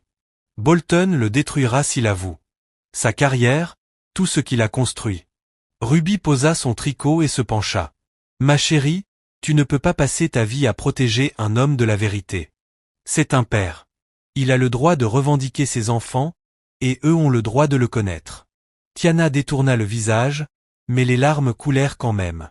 Le lendemain matin, la salle du conseil était lourde de tension. La tempête avait plongé la moitié de la ville dans le noir. L'hôpital fonctionnait sur générateur. Patients inquiets, personnel épuisé, mais le comité de charité se réunit malgré tout. Marcus entra avec Alicia, sa blouse blanche impeccable malgré la nuit blanche. En face, Bolton arborait un sourire de victoire. Dr Reed, commença un membre du comité, nous comprenons que vous avez un intérêt particulier pour le dossier de Madame Price. Pouvez-vous expliquer pourquoi? Le cœur de Marcus battait à tout rompre. Il pouvait mentir et sauver sa carrière, ou dire la vérité. Il se leva et regarda chacun des membres dans les yeux. Parce qu'elle est plus qu'une patiente pour moi. Il y a des années, Tiana Price était la femme que j'aimais. Et ces 3 enfants dans le hall, ce sont mes enfants. Un murmure parcourut la salle. Alicia ouvrit grand les yeux, mais resta droite. Bolton s'adossa, le sourire tranchant comme du verre. Voilà. Conflit d'intérêts. Son témoignage est nul. Nul? Répliqua Marcus. Ou dérangeant. Vous avez repoussé ce dossier encore et encore pendant que la vie d'une femme ne tient plus qu'à un fil. Elle n'a pas des jours. Elle n'a même plus d'heures. Et vous vous cachez derrière des règles tandis que des enfants mendient dans la rue pour sauver leur mère. La salle bruissa de chuchotements. Madame Caldwell, une des membres, ajusta ses lunettes. Monsieur Bolton, est-il vrai que l'hôpital a déjà reçu des dizaines de milliers de dollars de dons destinés aux soins de Madame Price? Bolton se raidit. Les fonds ne sont pas encore disponibles. Nous ne pouvons pas les utiliser. Alicia claqua un dossier sur la table. C'est faux. Ils ont été validés ce matin, mais quelqu'un a détourné le compte. Tous les regards se tournèrent vers elle. Elle brandit son téléphone, la voix vibrante de colère. La plateforme a signalé une activité suspecte. L'argent a été transféré vers un compte externe. C'est une fraude. Le sang de Marcus se glaça. Le visage de Bolton vira au rouge, mais il se reprit vite. Quoi qu'il en soit, les règles sont claires. Dr Reed est disqualifié. Sans lui, nous ne pouvons pas prouver la détresse. Au contraire, dit Madame Caldwell en se penchant. Si le père de ses enfants affirme qu'il ne les a pas soutenus financièrement, alors cela prouve leur détresse et renforce leur éligibilité. Pour la première fois, la confiance arrogante de Bolton vacilla. En bas, les triplés observaient, inquiets. Les journalistes murmuraient, attendant le verdict. Nova serra les mains de ses frères et sœurs. Il se bat pour nous. Je le sais, répondit Nia. L'orage redoubla, la pluie battant les vitres. En haut, la salle éclata en débat. Certains craignaient l'image désastreuse, d'autres disaient qu'ils n'avaient pas le choix. Finalement, Madame Caldwell trancha. Assez. Nous allons voter. Le silence pesa lourd tandis que les bulletins étaient comptés. 5 pour, 4 contre. Le comité de charité approuve le dossier de Madame Price. Son opération sera programmée immédiatement. Le soulagement inonda Marcus. Alicia s'affala, exhalant de triomphe. Le visage de Bolton, lui, était noir de rage. Il s'approcha de Marcus, sifflant. Tu crois avoir gagné? Tu viens de signer ton arrêt de mort dans cet hôpital. Quand j'en aurai fini, tu ne pratiqueras plus nulle part dans cette ville. Marcus soutint son regard. Tant qu'elle vit, je peux vivre avec ça. Mais ailleurs, le plan de docteur s'accélérait. Chez lui, il fixait l'écran de son ordinateur où défilaient des lignes de code. Presque fini, dit son complice. Quand ce transfert passera, le compte sera vide. Les gamins n'auront rien. Docteur sourit. Parfait. Quand l'opération sera terminée, ils comprendront qu'ils ont chanté pour rien. Au même moment, dans sa chambre d'hôpital, Tiana suffoqua. Sa poitrine se serra. Les moniteurs hurlèrent tandis que ses constantes s'effondraient. Les infirmières accoururent avec du matériel d'urgence. Le chaos éclata, l'orage rugissant au dehors. Marcus, courant vers sa chambre, savait qu'avec ou sans l'accord du comité, il se pouvait déjà qu'il soit trop tard. L'orage martelait Atlanta de toute sa rage. La pluie frappait les vitres de Grady Crest Medical, le tonnerre ébranlait les murs. Soudain, les lumières s'éteignirent dans un crépitement sec. Un instant de silence. Pas de machine. Pas de voix. Juste la tempête dehors. Puis les alarmes retentirent, stridentes, les générateurs de secours s'allumant faiblement. Les couloirs baignaient dans une lueur irrégulière. Les infirmières se hâtaient, les visiteurs s'accrochaient les uns aux autres, le cœur battant. Dans l'USI, Marcus se précipita vers la chambre de Tiana. Les moniteurs grésillaient, vacillant. Sa poitrine se soulevait péniblement. « Reste avec moi, Tiana » murmura-t-il, serrant sa main. « Reste avec moi. » En bas, les triplés s'étaient blottis contre Ruby quand le courant avait sauté. Dans le noir soudain, Nico cria, agrippant ses sœurs. « Chut, mon petit. Ça va aller » le rassura Ruby, bien que sa voix tremblât. Mais les yeux de Nia s'écarquillèrent. « Et si les machines s'arrêtent ? Maman en a besoin. » Nova déglutit, puis, avec un courage bien trop grand pour ses 7 ans, se leva. On ne peut pas laisser tout le monde avoir peur. Maman dit que la musique rend la peur plus petite. On doit chanter. Ruby la fixa, interdite. Maintenant ? Dans le noir? Oui, répondit Nova avec fermeté. Elle se tourna vers ses frères et sœurs. Venez. Pour maman. Alors les 3 enfants se mirent à chanter au milieu du hall. Leurs voix, d'abord tremblantes, se glissèrent à travers le chaos. Les patients levèrent les yeux. Les visiteurs s'arrêtèrent. Même le personnel ralentit, attiré par le son. Levez chaque voix et chantez. L'harmonie des triplés flotta dans l'obscurité, douce et rassurante. Peu à peu, la panique se calma. Les respirations se firent plus profondes. Une infirmière sourit à travers ses larmes. Un homme en fauteuil roulant essuya ses yeux. Au 6e étage, Alicia était coincée dans un ascenseur lorsque le courant avait sauté. La cabine grinçait, bloquée entre 2 étages. À côté d'elle, Nia montait pour apporter à sa mère une carte qu'elle avait dessinée. La peur tremblait dans la voix de l'enfant. On est coincé, pas vrai? Alicia força sa voix à rester calme. Juste pour un petit moment. L'équipe de maintenance va nous sortir de là. Les mains de Nia tremblaient. J'aime pas ça. Il fait noir. Alicia s'agenouilla, prenant ses mains. Alors faisons comme tes sœurs en bas. Chantons. Tu peux m'apprendre la chanson? Et dans ce petit espace piégé, la voix tremblante de Nia commença à fredonner Omagen. Alicia l'accompagna, sa voix d'adulte hésitante mais sincère. Pendant un instant, l'ascenseur n'était plus une cage, mais une petite boîte de cœur. Pendant ce temps, Nico tournait en rond dans la salle d'attente, débordant d'énergie. Impossible de rester assis pendant que ses sœurs chantaient. Il tira sur le bras de Ruby. On doit aider plus. Les gens ont besoin d'eau. On peut leur en donner. Ruby fronça les sourcils, mais la détermination dans ses yeux la fit céder. Très bien. Va chercher des bouteilles au distributeur, mais reste où je peux te voir. Alors Nico devint un petit soldat de l'espoir, tendant des bouteilles aux mains fatiguées, offrant de petits sourires. Dehors, la tempête hurlait, mais à l'intérieur, des enfants portaient la lumière. À l'étage, Marcus faisait les 100 pas devant la réanimation alors que les machines clignotaient encore. Le docteur Patel passa en courant. L'équipe est prête, mais on ne tourne qu'avec une partie de la puissance. Si on opère maintenant et que le générateur lâche, on risque de la perdre en pleine chirurgie. Les poings de Marcus se serrèrent. Et si on attend, on la perd quand même. Patel planta son regard dans le sien. Alors il faut plus de générateurs. La ville en envoie, mais ils n'arriveront que dans quelques heures. Marcus passa une main dans ses cheveux. Des heures qu'il n'avait pas. Puis une mélodie familière glissa par les conduits d'aération, faible mais reconnaissable. Omagen.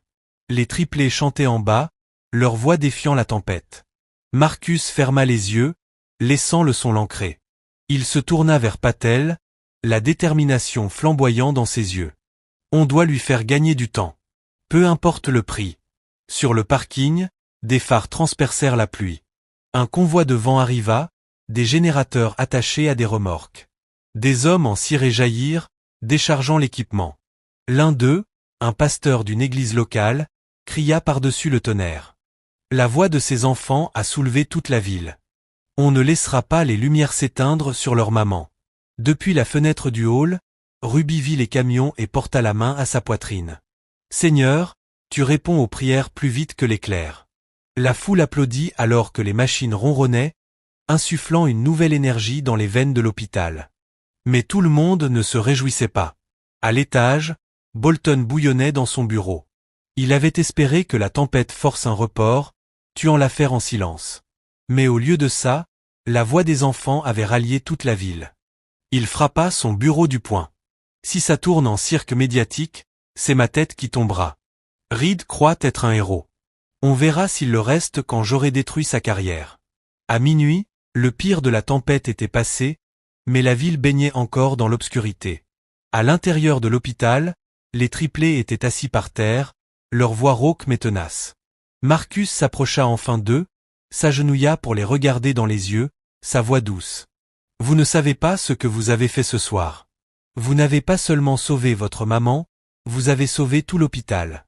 Nova battit des cils, épuisé. On a bien fait?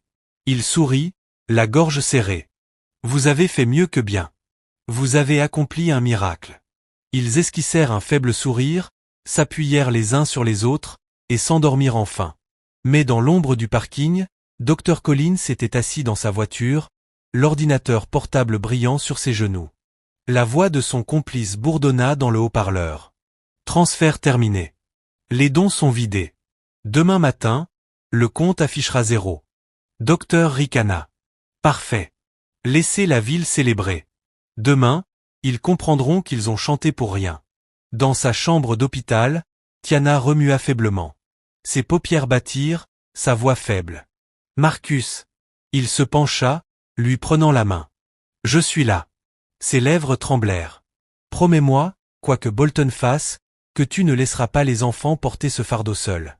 La poitrine de Marcus se serra. Je te le promets. Les machines bipaient régulièrement pour l'instant, mais il savait que le temps pressait. La chirurgie était inévitable. Et tout comme l'affrontement avec Bolton. À l'aube, la tempête s'était dissipée, laissant Atlanta meurtrie et inondée. Les rues jonchées de branches, les feux clignotant au rouge, des quartiers entiers plongés dans le noir. Mais à l'hôpital Grady Crest, une lumière n'avait pas faibli de la nuit. Les voix de 3 enfants qui avaient refusé d'arrêter de chanter. Leurs chants avaient été diffusés en direct pendant la panne. Au matin, des millions l'avaient vu. Des animateurs radio rejouaient l'extrait. Des émissions matinales louaient leur courage. Des inconnus les appelaient « le cœur d'Atlanta ». Mais dans la salle du conseil, la célébration était la dernière chose à laquelle Bolton pensait. Il jeta un journal sur la table, furieux. À la une, des triplés chantent pendant la tempête alors que leur mère lutte pour sa vie. Madame Caldwell, imperturbable, soutint son regard. Peut-être parce que cette famille mérite de l'aide. Les lèvres de Bolton se retroussèrent. Il ne mérite pas de ruiner cet hôpital. Quant au docteur Reed, ses yeux se plissèrent. Il est fini ici. Je m'en assurerai. Pendant ce temps, à la cafétéria, Ruby tendit au triplé des assiettes de pancakes, offerts par une infirmière compatissante. Leur voix était éraillée d'avoir chanté toute la nuit, mais leur joie brillait. On a sauvé maman, murmura fièrement Nico. Ruby embrassa ses boucles. Bébé, vous avez donné de l'espoir à toute une ville. Puis Alicia entra précipitamment, le visage blême, son téléphone serré dans la main. Le compte des dons, balbutia-t-elle. Il est vide. Chaque dollar a disparu. Nova se figea, sa bouchée suspendue. Comment ça, disparu? Quelqu'un l'a piraté, dit Alicia d'une voix tremblante. Tout l'argent que les gens ont donné, des dizaines de milliers, détourné vers un compte privé. Impossible de le tracer pour l'instant. Les mains de Ruby tremblaient de colère. Ce serpent. Docteur. Les triplés se regardèrent, la panique montant. Mais maman a besoin de cet argent. Cria Nia. On ne peut pas la laisser mourir. Marcus arriva juste au moment où leur voix se brisait. Alicia se tourna vers lui, les larmes aux yeux. Sans ces fonds, Bolton va tenter de renverser l'approbation. Il dira que le dossier n'est plus finançable. La mâchoire de Marcus se contracta. Pas si je l'arrête. Cet après-midi-là, Tiana se réveilla à nouveau, respirant difficilement, chaque souffle une lutte. Marcus était assis à ses côtés, sa main flottant au-dessus de la sienne. Ton dossier a été accepté, lui dit-il doucement. Tu auras ton opération.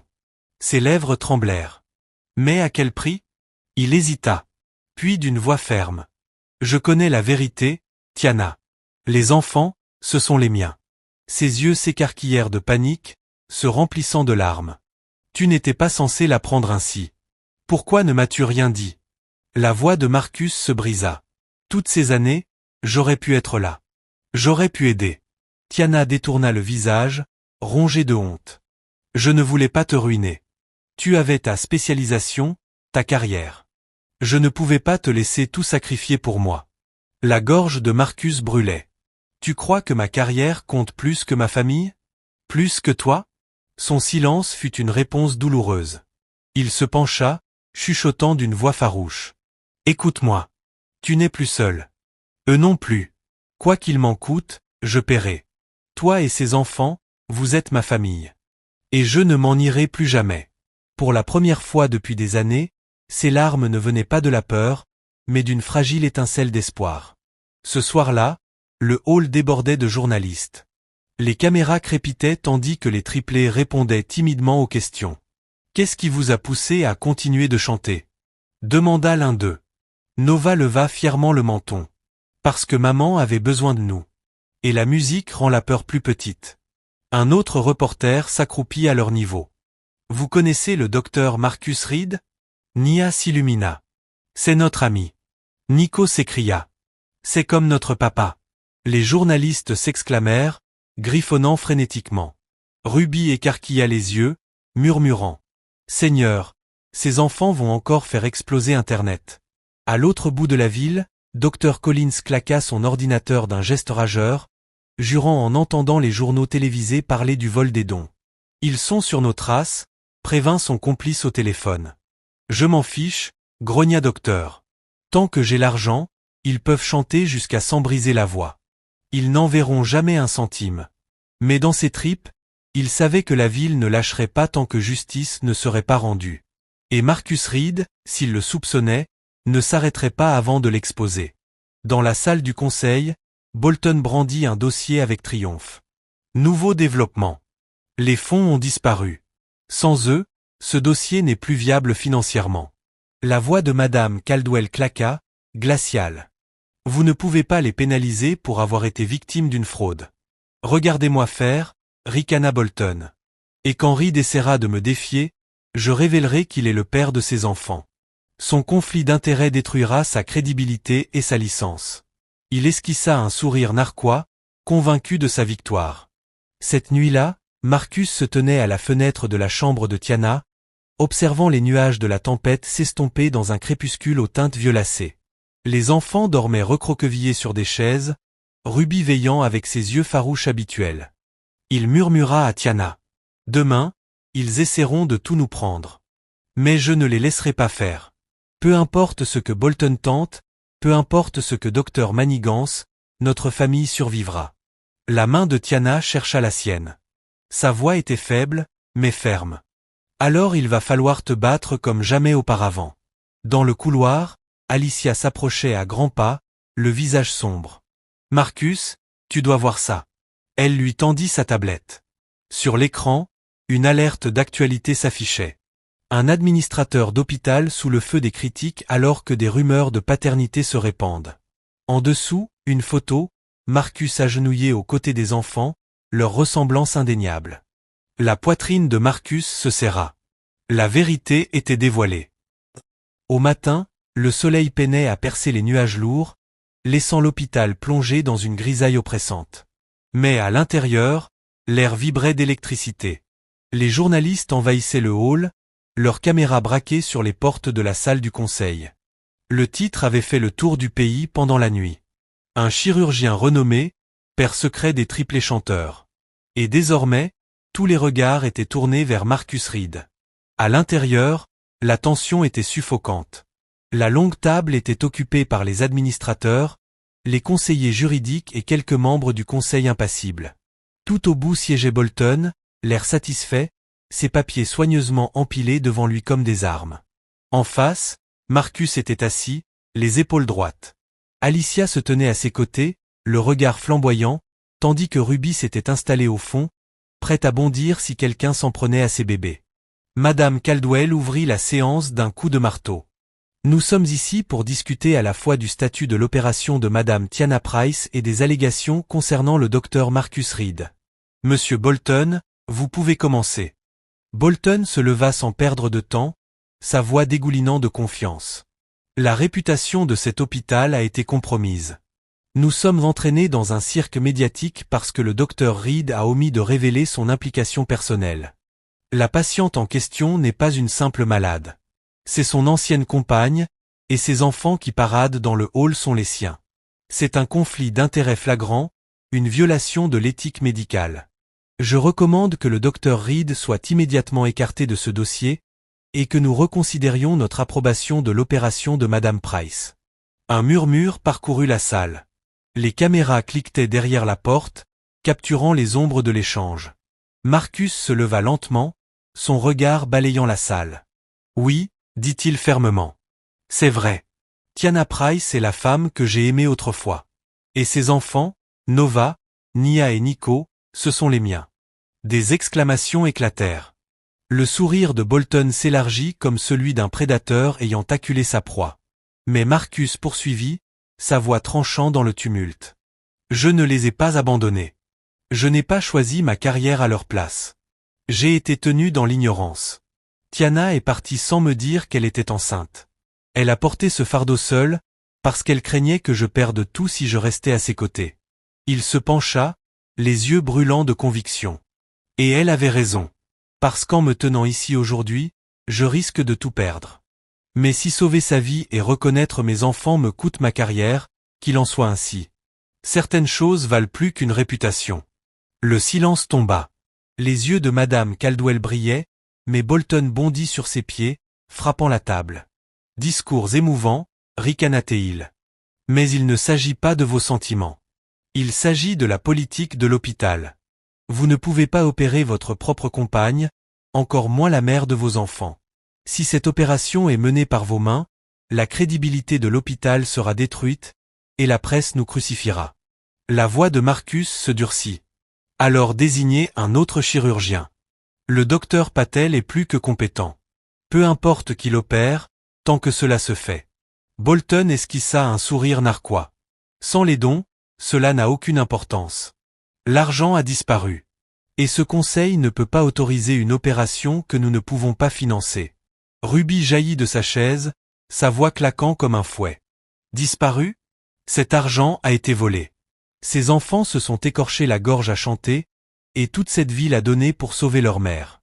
Vous n'allez pas les punir pour le crime d'un voleur. Madame Caldwell leva la main. Elle a raison.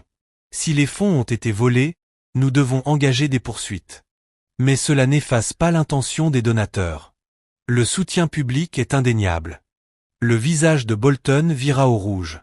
L'intention ne paie pas les factures médicales. À ce moment, Alicia avança, tenant son téléphone bien haut. En fait, si. La plateforme de dons vient de confirmer que l'assurance couvrira les fonds volés. Chaque dollar sera remboursé. L'argent est sécurisé. Un brouhaha parcourut la salle. Le masque de Bolton se fissura. La poitrine de Marcus se gonfla de soulagement. Mais Bolton n'en avait pas fini. Même avec les fonds rétablis, ce scandale est un poison. Si nous allons de l'avant, cet hôpital deviendra la risée du pays. Les sponsors se retireront. Les donateurs fermeront leur portefeuille. J'exhorte le Conseil à refuser cette opération. Pas seulement pour l'hôpital, mais pour le bien supérieur de cette institution. Marcus frappa la table de ses deux mains. Le bien supérieur? Allez dire ça à 3 enfants sur le point de perdre leur mère. Allez dire ça à une femme qui ne fait que se battre pour survivre. Vous parlez de règles tandis que des gens saignent. Vous vous cachez derrière des politiques pendant que des enfants chantent derrière vos portes. Ce n'est pas du leadership. C'est de la lâcheté. Ces mots résonnèrent comme un coup de tonnerre. Même certains alliés de Bolton se tortillèrent sur leur siège. Madame Caldwell tapa à nouveau le marteau. Assez. Nous allons voter immédiatement.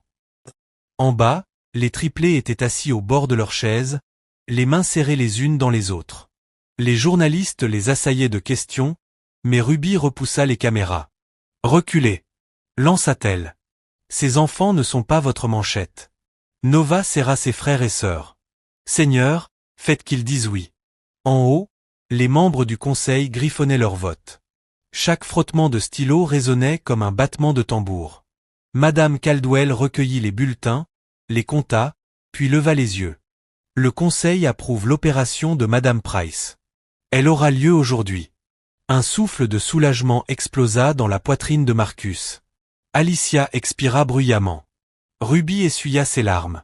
Et du couloir, les voix des triplés éclatèrent en cris de joie. Mais le visage de Bolton se tordit de rage. Il se pencha vers Marcus, son murmure venimeux. Tu as peut-être gagné cette bataille, Reed. Mais d'ici ce soir, ton permis sera révoqué. Tu ne pratiqueras plus jamais la médecine. Dans le hall, les triplés bondirent dans les bras de Marcus, leurs petites voix s'entrecroisant. On a gagné? Maman va guérir maintenant? Marcus les serra fort, les yeux humides. Oui. Elle va avoir sa chance. Mais même en les tenant, il sentait le poids de la menace de Bolton. L'opération était approuvée, mais la guerre était loin d'être terminée. Et à l'étage, tandis que Tiana était préparée pour la salle d'opération, son moniteur cardiaque hésita à nouveau, rappelant combien le temps lui était compté. La salle d'opération brillait sous des lumières stériles, contrastant avec les couloirs assombris par la tempête. Chaque surface étincelait, chaque instrument aligné comme une armée en formation. Pourtant, malgré l'ordre apparent, la tension était étouffante. Tiana reposait pâle sur la table, drapée de champs opératoires, sa poitrine se soulevant faiblement au rythme du ventilateur. Les infirmières s'activaient, ajustant les perfusions, vérifiant les moniteurs, échangeant des confirmations rapides. Marcus se tenait de l'autre côté de la vitre, calot en main, les yeux fixés sur la femme qu'il avait aimée. Il n'avait pas le droit de l'opérer.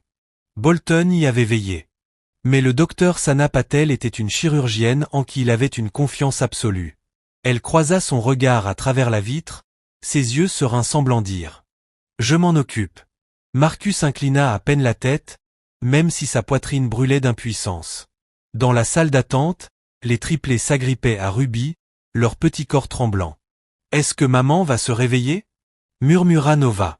Ruby caressa leurs cheveux, sa voix ferme malgré le tremblement. « Votre maman est forte. Plus forte que cette tempête. Plus forte que le monde entier. Elle reviendra vers vous. » Alicia s'accroupit à leur hauteur. Les chirurgies prennent du temps. Ça semblera durer une éternité. Mais la meilleure chose que vous puissiez faire, c'est continuer d'y croire. Elle en a besoin. Alors, les enfants firent ce qu'ils savaient faire de mieux. Ils fermèrent les yeux et fredonnèrent Omagen, leur voix fragile emplissant la pièce d'une lueur d'espoir. Là-haut, Patel fit la première incision, sa voix calme mais assurée. Scalpel. L'instrument atterrit dans sa paume. Elle avançait avec précision, son équipe anticipant chaque mot. Marcus se rapprocha de la vitre, ses poings serrés à chaque geste. Il murmurait comme si Tiana pouvait l'entendre. « Tiens bon. Je t'en supplie, tiens bon. » Pendant 1 heure, l'opération se déroula sans accroc. Patel bypassa l'obstruction, ses mains fermes réparant les dégâts. Les moniteurs affichaient un rythme stable. L'espoir gonfla dans la poitrine de Marcus. Puis, sans avertissement, le cœur se plaligna. L'alarme perçante lacéra la salle. Les infirmières crièrent, se précipitant. La voix de Patel domina le chaos. On la perd. Défibrillateur, vite. Le souffle de Marcus se coupa. Sa vision se rétrécit. Il frappa la vitre, inondé de rage impuissante. Allez, Tiana. Ne me fais pas ça. À l'intérieur, Patel appliqua les palettes. Décharge. Le corps de Tiana se contracta violemment. Rien. Encore. Nouvelle secousse. Toujours rien. Les ongles de Marcus s'enfoncèrent dans ses paumes. Chaque seconde s'étirait en éternité. En bas, les triplés cessèrent soudain de chanter, des frissons courant dans leur dos. Les yeux de Nia s'écarquillèrent. Quelque chose ne va pas. Je le sens. Les mains de Nova tremblaient en agrippant le bras de Ruby. On doit chanter plus fort. Elle a besoin de nous. Alors ils se levèrent, leur voix rauque mais indomptable, donnant tout ce qui leur restait.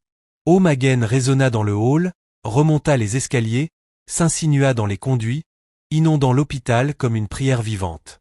Les patients et les visiteurs se joignirent au chant, leurs voix s'élevant en un chœur. Le personnel fit une pause dans son travail, fredonnant la mélodie sous leur souffle. En quelques minutes, l'hôpital tout entier devint une cathédrale de sons. Chaque voix se mêlait dans une supplique désespérée. Dans le bloc opératoire, Patel choqua Tiana pour la 3e fois. Le moniteur vacilla, puis se stabilisa, un faible bip, un battement de cœur. Patel expira, le soulagement illuminant son visage. Nous l'avons. Stabilisez-la et continuez. Les genoux de Marcus faillirent fléchir. Il posa son front contre la vitre, murmurant « Merci ». L'équipe travailla avec acharnement, réparant, suturant, restaurant. 1 autre heure passa, tendue mais régulière. Enfin, Patel retira ses gants, la voix calme mais triomphante. Elle est stable, chirurgie terminée. Marcus s'affaissa contre le mur, les larmes brûlant ses yeux. Pour la première fois depuis des jours, il se permit de respirer. Quelques heures plus tard, Tiana fut transportée en salle de réveil, pâle mais vivante. Marcus la suivit de près, sa main effleurant la sienne alors que les infirmières la plaçaient sur un lit. Ses paupières frémirent, à peine ouvertes, juste assez pour le voir. « Tu es resté » murmura-t-elle, la voix fragile. « Toujours » répondit-il, la gorge serrée. « Et je ne partirai plus jamais. » Une larme solitaire glissa sur sa joue alors que ses yeux se fermaient pour dormir. En bas, Marcus apparut dans la salle d'attente, toujours en tenue d'opération, l'épuisement marqué sur chaque ligne de son visage. Les triplés se précipitèrent vers lui, leurs voix s'entrechoquant. « Elle va bien ? Elle s'est réveillée ? On peut la voir ?» Marcus s'accroupit, les prenant tous dans ses bras. Sa voix se brisa en disant « Elle a survécu. Votre maman est vivante. » Les enfants sanglotèrent contre sa poitrine, un soulagement coulait d'eux comme une pluie après la sécheresse. Ruby essuya ses yeux avec force, murmurant « Merci, Jésus !» La salle d'attente éclata en larmes alors que la nouvelle se répandait. Des inconnus s'embrassaient, les infirmières applaudissaient, des patients en fauteuil roulant se rapprochaient pour rejoindre la célébration. Pendant un instant, on aurait dit que tout l'hôpital avait été guéri. Mais tout le monde ne se réjouissait pas. Dans son bureau, Bolton fulminait, fixant les titres qui défilaient sur son écran. La mère des triplés sauvée par une chirurgie d'urgence. Dr Reed soutient sa famille malgré le scandale. Il frappa du poing sur le bureau. Cela aurait dû l'enterrer. Au lieu de cela, il l'avait transformé en héros. Son assistant se tortilla nerveusement. « Que comptez-vous faire maintenant ?» Les yeux de Bolton se plissèrent. Il croit que c'est terminé. Ce n'est pas le cas. Si je ne peux pas le battre par la politique, je le ferai par le scandale. Il sortit un dossier épais de papier et de photos. À l'intérieur, des documents que Marcus avait oubliés depuis longtemps. D'anciens dossiers de sa résidence, des erreurs qu'il avait corrigées des années auparavant. Les lèvres de Bolton s'étirèrent en un sourire cruel. Tout le monde a des squelettes dans le placard. Il est temps que les siens soient exposés. Pendant ce temps, de l'autre côté de la ville, Dr Collins était assis dans un motel bon marché. Des piles d'argent sur le lit. Il feuilletait les billets, un large sourire aux lèvres. Tout le monde célèbre, et je suis le seul à gagner. Mais un coup sec fit vibrer la porte. Docteur se figea. Un autre coup, plus fort cette fois. Police d'Atlanta, ouvrez. Son sourire disparut. Il balaya l'ordinateur, les cartes SIM et l'argent, peignant la fenêtre arrière. Il poussa son épaule. Le cadre gronda, la serrure avant tourna avec un clic. 2 policiers entrèrent, calmes, professionnels, déçus. Dr Collins. Docteur hésita une fraction de seconde, puis s'élança. Son épaule heurta la vitre, la baie explosa en éclats. Il passa une jambe avant que l'agent le plus proche ne lui attrape la cheville et le replie au sol comme un mauvais tour de cartes. Les mains derrière le dos. Le métal s'empara de ses poignets. Le sac d'ordinateur tomba du lit, répandant un rouleau de reçus comme une confession. Quelque part dans la ville, 3 enfants de 7 ans bâillaient dans le cou de leur mère. En sécurité. À midi, le hall ressemblait à un centre communautaire après un service dominical. Fans de chœur agitant les mains, poussettes, déambulateurs, infirmières tenant encore leur café comme une communion, caméras alignées sur le mur du fond, lumière rouge clignotante. Les triplés se tenaient entre Alicia et Miss Ruby, coiffés et propres, timides mais fiers. La chaise roulante de Tiana était stabilisée avec soin, en évitant les perfusions et bandages. Le docteur Patel se tenait près des infirmières, bras croisés, se permettant enfin un sourire. Madame Caldwell s'avança au petit podium, vêtue d'un costume simple, avec l'expression d'une femme qui n'a plus besoin de demander la permission à des hommes inférieurs. Bonnes gens d'Atlanta, commença-t-elle, la voix portée comme un cantique. Cet hôpital a été témoin de quelque chose que je n'oublierai jamais. Pendant une panne de courant, alors qu'une tempête menaçait de nous couper le souffle, 3 enfants nous ont redonné notre voix. Elle désigna les triplés. Le hall répondit par des acclamations qui firent trembler les vitres. Caldwell leva la main pour le silence. Nous faisons face à des vérités difficiles aujourd'hui. Les soins de santé peuvent humilier ceux qu'ils devraient servir. La politique peut devenir de la cruauté si nous cessons de voir les visages. Mais aujourd'hui, nous choisissons la compassion comme politique. Elle se tourna, fixant la rangée d'administrateurs comme on épingle des papillons. Avec effet immédiat, Grady Crest Medical établit le fonds de soins communautaires, dédié aux cas d'urgence pour les familles non assurées, financé par un don jumelé de nos mécènes institutionnels et nommé en l'honneur de la femme qui n'a jamais quitté le côté de ses enfants. Elle sourit vers l'avant. Le Ruby Johnson Community Care Fund. Le hall explosa de joie. Miss Ruby, qui n'avait jamais pleuré en public, porta la main à sa bouche et se brisa. Les triplés s'agrippèrent à ses coudes et bondirent comme des moineaux. Caldwell attendit, puis continua. Ensuite, le vol tenté des dons destinés à Miss Tiana Price. Ces fonds ont été restitués et sécurisés. En partenariat avec la police d'Atlanta, APD, et la plateforme, nous poursuivrons tous les recours légaux pour récupérer l'argent volé et prévenir toute fraude future. Aux donateurs, vos dollars feront ce que vous aviez prévu, sauver des vies. Les flashs crépitaient dans l'air. Caldwell hocha la tête une fois, puis redressa les épaules. Enfin, le personnel, commença-t-elle. Ces derniers jours, des échecs de leadership ont sapé notre mission et mis en péril la confiance. À compter de cet après-midi, M. Bolton est placé en congé administratif en attendant l'enquête sur sa conduite lors des opérations d'urgence. Un souffle d'étonnement traversa la rangée des administrateurs. Caldwell ne broncha pas. Nous allons reconstruire la culture ici avec responsabilité, et non par la peur. Elle fit un pas en arrière. Maintenant, j'aimerais inviter ces voix qui ont tenu cet endroit ensemble à partager une dernière chanson. Les triplés regardèrent Tiana. Elle hocha la tête, les larmes brillant dans ses yeux. Nova inspira. Nia trouva sa note. Nico trouva le rythme. La première ligne de Home Again s'éleva comme l'aube sur l'eau. Le hall répondit en chantant. Les gens levaient leur téléphone, mais beaucoup oublièrent d'enregistrer.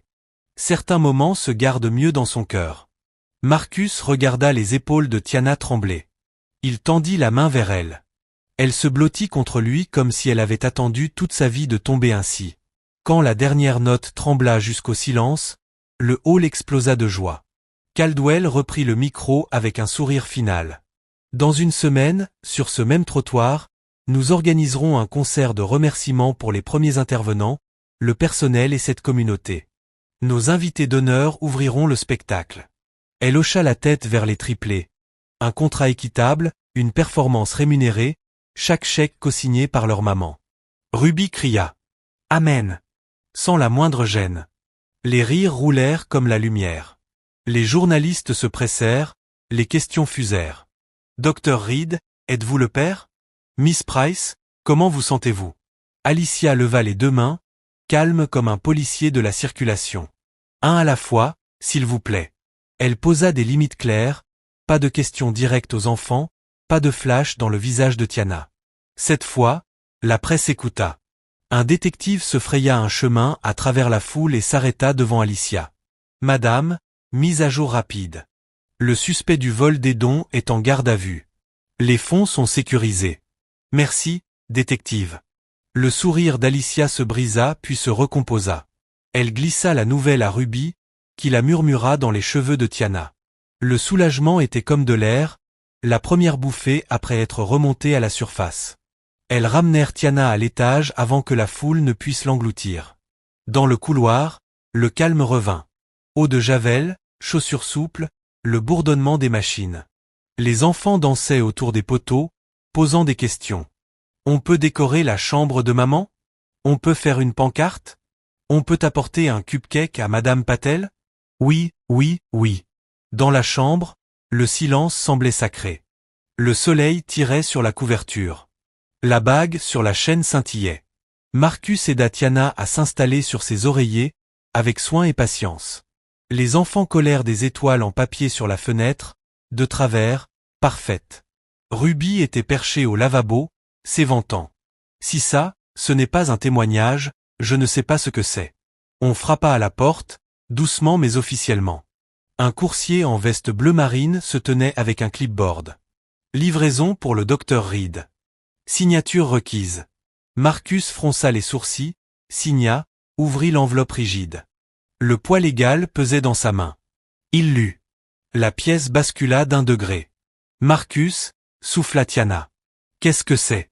Il avala sa salive. De la part de l'ordre médical de l'État. Ruby se redressa. Quoi? Il continua de lire, les mots marchant comme des soldats froids, avis de procédure sommaire. Allégation de conduite non professionnelle. Audience d'urgence. Demain 9 heures. La plainte jointe. Note sélectionnée de sa résidence, une ancienne complication qu'il avait divulguée des années auparavant, maintenant manipulée pour paraître malveillante. En bas, un addendum récent, défaut de divulgation d'un conflit d'intérêts signé par un certain G. Bolton. Marcus leva les yeux. Les triplés étaient très immobiles. Les doigts de Tiana se crispèrent sur la couverture. « Ils viennent pour toi », murmura-t-elle. Il plia soigneusement les papiers et les glissa dans l'enveloppe comme une lame dans son fourreau. Il força un sourire pour les enfants. « J'ai promis que je ne fuirai pas », dit-il doucement. « Alors je serai là. » Nova haussa le menton. « On chantera devant le bâtiment. »« Non, bébé, » murmura Tiana. « On ne va pas transformer tout en scène. » La voix de Ruby, douce mais ferme. « On ne fait pas une scène. On fait une couverture. Cet homme n'y mettra pas les pieds seul. » Marcus regarda autour de la pièce. La femme qu'il aimait, vivante par des points de suture et la grâce, 3 enfants qui connaissaient désormais ses mains comme des mains de père, et la tante qui avait été un phare dans chaque tempête. La peur pressait, l'amour pressait plus fort. Demain, murmura-t-il plus à lui-même qu'à eux, nous dirons la vérité plus fort qu'ils ne racontent leurs mensonges. Dehors, le soleil montait le long du verre. Dans le couloir, quelqu'un riait. Dans le lit, le souffle de Tiana rythmait la pièce. L'enveloppe reposait sur le plateau comme un défi, et le cœur qui avait porté une ville commença à se rassembler pour une dernière chanson. L'aube arriva couleur chair de pêche, douce et collante contre la fenêtre de Tiana. La ville semblait lavée. Les bus sifflèrent pour démarrer. Les vents de presse clignotèrent en s'éveillant. Et quelque part sur Baker Street, un trompettiste réchauffait son instrument comme s'il appelait le soleil par son nom. Marcus se tenait au lavabo, ajustant une cravate bleu marine avec des mains qui pourraient faire une suture les yeux fermés, mais qui tremblaient maintenant. L'enveloppe de l'ordre médical reposait sur le plateau à côté du lit comme un défi. Miss Ruby arrangeait les cols des triplés. Petite chemise blanche, petites chaussures noires, petites mains frappant des rythmes discrets pour ne pas se laisser emporter par le stress. Tiana les observait tous, appuyée sur ses oreillers, le teint revenu dans ses joues. Elle leva la main vers son cou, saisit la chaîne avec la petite bague en argent et la tendit. « Prenez-la » murmura-t-elle. « Emportez-moi avec vous. » Il se pencha pour qu'elle puisse l'attacher autour de son cou. Le métal froid effleura sa peau. Cela ressemblait à une promesse qui connaissait son pouls par cœur. « Je reviendrai, » dit-il, en essayant de faire sembler sa facile. Nova s'avança, solennelle comme une diaconesse. « S'ils sont méchants, regardez-nous, » ordonna-t-elle. « Nous serons dehors, devant le bâtiment. Nous ferons briller ton courage. » Il sourit, quelque chose de doux se fissurant dans sa poitrine. Marché conclu. Le bâtiment de l'ordre médical de l'État était fait de pierre et de verre, avec trop d'écho. Dehors, une foule se rassembla, comme un dimanche un mardi. Des infirmières en blouse, des employés de cafétéria avec des cafés, des tantes avec leurs chapeaux d'église, des oncles avec des casquettes de Falcon, et une chorale de jeunes de New Hope avec leurs partitions prêtes. Les caméras restaient en périphérie mais à distance, comme si ce n'était pas un scandale mais un service. Les triplés se tenaient en première ligne avec Miss Ruby et Alicia. Un petit panneau peint à la main était appuyé contre un bac à fleurs, « Nous chantons la vérité ». Un autre, en lettres tremblantes de Nico, « Que de bons médecins continuent de soigner ». À 9 heures précises, les portes engloutirent Marcus et le docteur Patel. À l'intérieur, la salle du conseil sentait légèrement le citron et le papier. 7 membres faisaient face à Marcus et Patel autour d'une longue table en chêne. La présidente, une femme aux cheveux argentés et à la colonne droite, leur fit signe de s'asseoir. « Nous apprécions votre présence, Dr Reed », commença-t-elle. « Ceci est une procédure sommaire concernant des allégations de conduite non professionnelle, y compris des conflits d'intérêts non divulgués. » Bolton était là, au bord de la pièce, bras croisés, un sourire bruneux sur la bouche. Il ne parla pas. Il n'en avait pas besoin. Sa signature brillait dans le dossier de plainte comme une empreinte grasse. La présidente croisa les mains. « Commençons par votre déclaration. » Marcus se leva. Il ne regarda pas Bolton. Il fixa les membres un par un, comme s'il racontait une histoire autour d'un café de cuisine. J'ai divulgué ma relation passée avec Miss Price dès que j'ai su que la patiente était elle. Dès que la paternité est devenue probable, je me suis récusé de l'opération. Le docteur Patel a dirigé l'intervention. Je soutenais depuis le couloir, comme tout médecin le ferait pour tout patient. Mon erreur a été de ne pas anticiper à quelle vitesse passé et présent se heurterait. Mon devoir a toujours été et reste le soin des patients. Parfois, ce devoir exige de se retirer. Parfois, il exige de se lever. Une membre au regard bienveillant inclina la tête. Et les enfants? Oui, dit Marcus. Il sentit la bague froide contre sa poitrine. Ils sont à moi. Je l'ai appris grâce à un résultat de laboratoire il y a 48 heures. J'ai l'intention d'être leur père de toutes les manières que la loi et l'amour permettent. Les stylos s'arrêtèrent. Quelqu'un toussa. Le sourire de Bolton s'amincit. La présidente hocha la tête. Docteur Patel. Patel se leva, colonne droite comme du fer. Le docteur Reed n'a pas touché un scalpel lors de l'opération de Miss Price. Il n'a prescrit aucun médicament, n'a posé aucune ligne, n'a même pas respiré sur le champ stérile. Il a plaidé comme un être humain, pas comme un chirurgien, quand la bureaucratie menaçait de transformer une femme en simple code de facturation. Si cela est non professionnel, alors la compassion a été mal classée comme inconduite. Un petit murmure s'échappa quelque part dans la salle, un feu vert déguisé en raclement de gorge. Alicia fut la suivante. Elle posa sur la table email, horodatage et confirmation bancaire comme des partitions. Le vol des dons était une fraude externe. Elle confirma que les fonds avaient été remboursés. Un officier de police avait un suspect en garde à vue, tentant de relier ce crime au docteur Reed. Ce dernier était soit innocent, soit victime de malveillance. La présidente jeta un coup d'œil à l'encadrement de la porte où un détective en civil leva la main. Détective Règne, APD. Nous avons arrêté un certain docteur Collins ce matin aux Cascadines. Multiples chefs d'accusation de fraude électronique et de vol par tromperie. Il parle. Aucun élément ne relie cet acte à l'hôpital ou au docteur Reed. Reed resta silencieux, posé comme la poussière. Enfin, Mrs. Caldwell s'avança, bien qu'elle ne fût pas à l'ordre du jour. Sa présence était un défi inattendu. Elle parla non pas en citoyenne blasée, mais en témoin. J'ai vu un homme risquer sa réputation pour garder notre hôpital honnête. J'ai vu 3 enfants tenir un bâtiment grâce à une chanson. Nous ne punirons pas la lumière pour nous avoir montré où se trouvait la pourriture. La présidente expira, yeux sur les papiers puis sur les personnes. Nous allons suspendre la séance pour délibérer. Dehors, le soleil réchauffait la pierre. Les triplés se tenaient sur les marches du tribunal, mains liées. Miss Ruby se pencha vers eux. Vous n'avez pas besoin de performer pour qui que ce soit, dit-elle. Mais si vous voulez prier, chanter, fredonner, je vous soutiens comme une robe de cœur. Nova serra les doigts de ses frères et sœurs. Juste un couplet, décida-t-elle pour eux. Ils chantèrent doucement au début, un doux son qui se glisse sous les côtes et y vit. La chorale de jeunes les rejoignit, en harmonie comme des pièces de puzzle, les altos entourant les voix d'enfants, les ténors traçant une route sonore. Les passants s'arrêtèrent. Une femme en uniforme postal retira ses écouteurs et leva le visage vers le ciel. Les vitres du conseil étaient doubles, mais la musique sait ignorer l'ingénierie. Marcus s'assit dans le couloir, devant la salle de délibération, coude sur les genoux, tête baissée contre la bague et la chaîne sur son sternum. Il ressentait la chanson comme un second pouls. Le docteur Patel était à ses côtés, son épaule un mur stable. « Ils sont avec toi, dit-elle. Il hocha la tête. Il l'avait toujours été. Moi, c'était moi qui ne savais pas. La porte s'ouvrit. La présidente le regarda, quelque chose comme de la douceur perçant le granit de son visage. « Docteur Reed, dit-elle en se levant. Merci pour votre patience.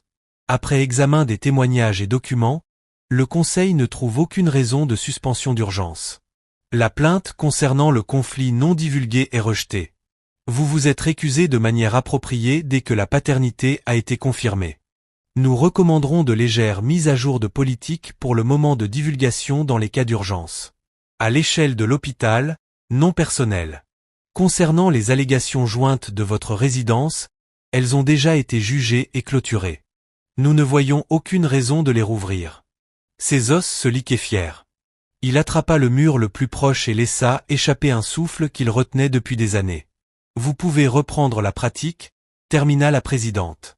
Puis elle hésita, laissant les coins de sa bouche se relever. « Dites à ces enfants qu'ils chantent magnifiquement. » Les portes s'ouvrirent. Les caméras crépitèrent, mais personne ne se précipita vers eux. La foule semblait savoir que cela appartenait d'abord à la famille. Les triplés lisaient son visage comme le soleil à travers la pluie. Nico craqua le premier, partant en sprint qui se termina par un choc sur ses genoux. « Ça va ?» demanda-t-il. « Ça va » rit Marcus, rassemblant les trois comme si ses bras avaient enfin trouvé le travail pour lequel ils étaient faits. « On va bien ?» ajouta Miss Ruby en le frappant légèrement sur les épaules d'un geste mêlant fierté, avertissement et amour. « Je savais, » renifla-t-elle. « Maintenant, allez chercher votre femme et vos bébés à la maison. » D'abord, dit Alicia, essoufflée par la joie et l'organisation, nous avons un concert à mettre en place. En fin d'après-midi, le trottoir devant l'hôpital se transforma en fête de quartier. Des camions de nourriture fumaient, des tout-petits gambadaient, des infirmières dansaient avec des patients en fauteuil roulant. La chorale de jeunes se plaça le long de la scène temporaire. Une bannière traversait l'entrée. Merci, Atlanta. Sous de plus petites lettres, Ruby Johnson Community Care Fund jour du lancement. Mrs. Caldwell ouvrit l'événement avec un bref discours percutant sur la politique avec cœur. Puis elle fit un signe au maître de cérémonie, qui fit signe au groupe, qui lança une mélodie claire et brillante, comme une porte qui s'ouvre. Les triplés marchèrent sur scène dans de petites vestes en jean que quelqu'un avait décorées de minuscules étoiles argentées.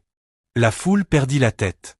Nova se pencha vers le micro, les joues roses mais le menton haut. « Nous avons écrit une nouvelle chanson avec Mama, » dit-elle, la voix tremblante puis retrouvant sa force.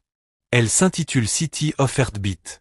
Ils commencèrent, mains claquant, pieds martelant le rythme, une mélodie qui s'enroulait comme un ruban autour des histoires des lampadaires.